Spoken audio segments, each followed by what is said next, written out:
বিসমিল্লাহির রহমানির রহিম। বাংলাদেশ জিন্দাবাদ, বাংলাদেশ জাতীয়তাবাদী দল জিন্দাবাদ। যাই হোক, আমি মাঝে মধ্যে ভিডিও বানাই দেশের পরিস্থিতি নিয়ে। দেশের পরিস্থিতি অনেক খারাপ। আওয়ামী লীগ সরকার থাকা অবস্থায় দেশের পরিস্থিতি খারাপ ছিল, এখন অনেক খারাপ। এই পরিস্থিতি ফিরে আসবে কবে জানি না। তো আইনের শাসন নেই, আইনের শাসন আওয়ামী লীগ সরকার থাকতে ছিল না, এখনো নেই। একটা দ্রুত নিরপেক্ষ নির্বাচনের ব্যবস্থা করা হোক।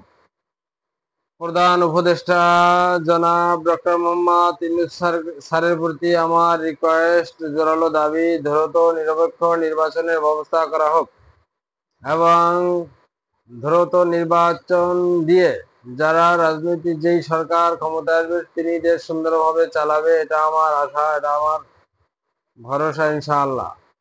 আমাদের লিডার তারেক রহমান অতি শীঘ্রই বাংলাদেশে ইনশাআল্লাহ চলে আসবে। তারেক রহমান বীরের ভেসে বাংলাদেশে চলে আসবে ইনশাআল্লাহ। আগামী দিন আইকাম চ্যালেঞ্জ ইনশাআল্লাহ। আমার দৃঢ় বিশ্বাস বিএনপি ক্ষমতায় যাবে ইনশাআল্লাহ বিপুল ভোটে। জনগণের ভোটে সুষ্ঠু ও নিরপেক্ষ নির্বাচন যদি হয় তাহলে ইনশাআল্লাহ বিএনপি সরকার গঠন করবেন আর আমাদের তারেক রহমান প্রধানমন্ত্রী হবে। আমাদের লিডার দেশ ভালোর দিকে যাবে। আমি একজন বিএনপির কর্মী, সমর্থক। শহীদ প্রেসিডেন্ট জিয়াউর রহমান ওনার আদর্শকে ধারণ করি। সৎভাবে চলি, ভালোভাবে চলি, মানুষের সেবায় থাকার চেষ্টা করি। আমার জীবনে কোনো মানুষকে ক্ষতি করেছি এই ধরনের কোনো অভিযোগ আমার নিজের নেই। ইনশাআল্লাহ কাউকে ক্ষতি করি না এবং করব না। জনগণের পাশে থাকব, সাধারণ মানুষের পাশে থাকব ইনশাআল্লাহ। আর আমি যদি কখনো আমাকে জনগণ চায়, আমি যদি কখনো নির্বাচন করি ইনশাআল্লাহ, আমার মাথায় এমন কিছু আছে। আমি রাজনৈতিক বিষয় নিয়ে আমি দীর্ঘ 20 বছর যাবৎ গবেষণা করতেছি, চিন্তা করি যে কিভাবে একটা সরকার দেশ চালাতে হলে সুষ্ঠুভাবে, সুন্দরভাবে, গঠনমূলকভাবে দেশকে পরিচালনা করা যায়, সেটা নিয়ে আমি অনেক গবেষণা করে আসছি। তো আমি যদি কখনো নির্বাচন করি আর যদি কখনো এমপি হই, হয়তোবা এখন আমার কথা অনেকেই মূল্যায়ন করবেন না, কারণ এখন আমি একজন অতি সাধারণ।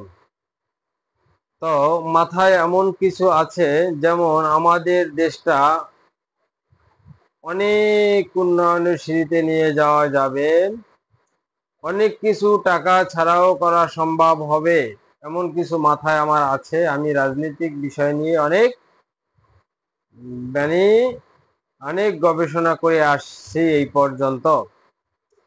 তো আমি আমার ভিডিওটা যারা দেখছেন, আমার এই ভিডিও দেখবেন এবং আমার চ্যানেলটাকে অবশ্যই সাবস্ক্রাইব করে দিবেন, কারণ আমার চ্যানেলটা প্রচার হোক। আমি আপনাদের সবার কাছে আশা করি যে আমার চ্যানেলটা সাবস্ক্রাইব করে দিবেন। আমার চ্যানেল হচ্ছে আরএনবি টিভি। এই আরএনবি টিভি থেকে অনেক নিউজ আপনারা ধীরে ধীরে পাবেন। আমি ধীরে ধীরে অনেক নিউজ দেব। আওয়ামী লীগ সরকার ক্ষমতায় থাকা অবস্থায় আমি তাদের সম্পর্কে অনেক কিছু জানি, আমার ভিতরে আছে।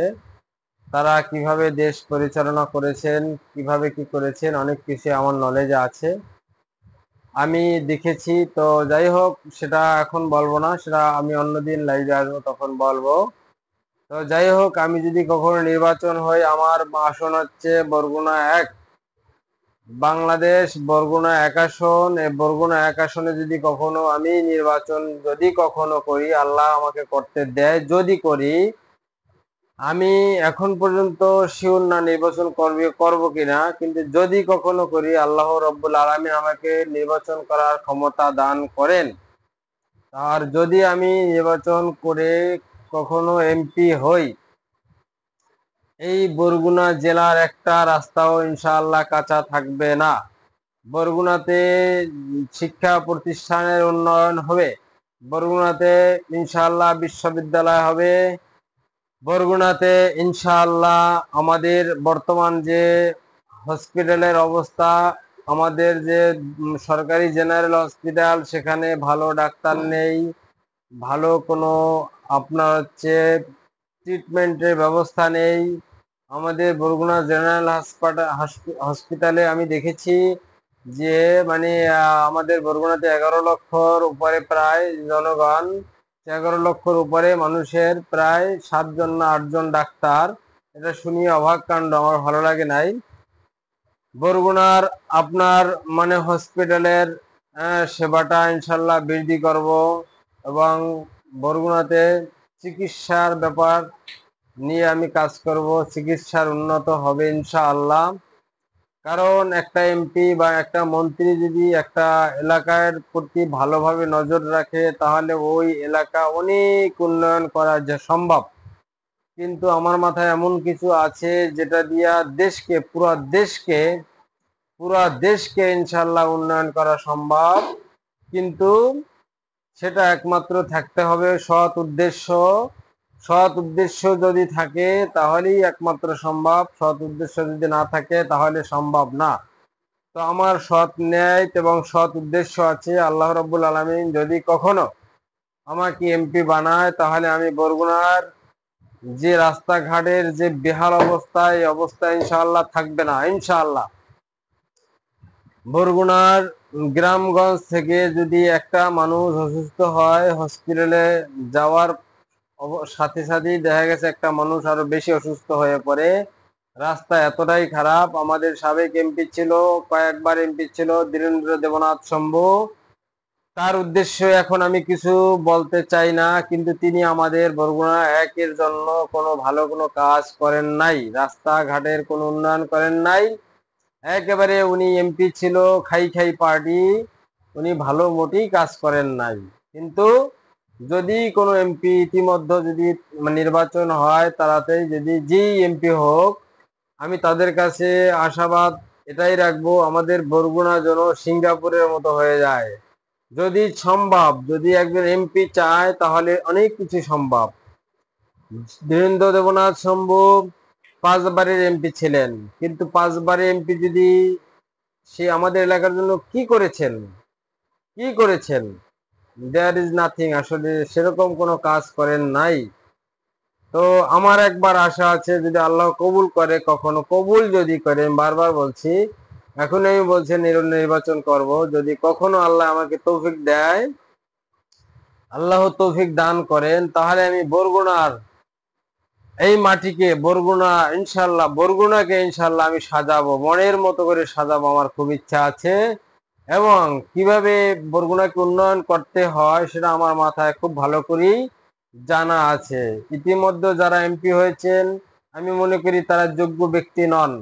যদি যোগ্য ব্যক্তি হইতো তাহলে আমাদের বরগুনার উন্নয়ন হতো ইনশাআল্লাহ। আমি যদি কখনো এমপি হতে পারি, আল্লাহ বানায়, তাহলে আমি ইনশাআল্লাহ আমাদের জেলা, আমাদের দেশের জনগণ এবং আমাদের বরগুনার মানুষের জন্য কাজ করব ইনশাআল্লাহ। প্রিয় দর্শক ভাইয়েরা, আপনাদের প্রতি রিকোয়েস্ট, আরএনবি টিভি সার্চ দিয়ে আমার এই চ্যানেলটাকে সাবস্ক্রাইব করে যাবেন, তাহলে মাঝে মধ্যে নিউজ পাবেন, আপনাদের সাথে মাঝে মধ্যে যোগাযোগ হবে। লাইক কমেন্ট শেয়ার দিয়ে পাশে থাকবেন ইনশাআল্লাহ। সবাইকে আমার পক্ষ থেকে ধন্যবাদ। আসসালামু আলাইকুম ওয়া রাহমাতুল্লাহি ওয়া বারাকাতুহু।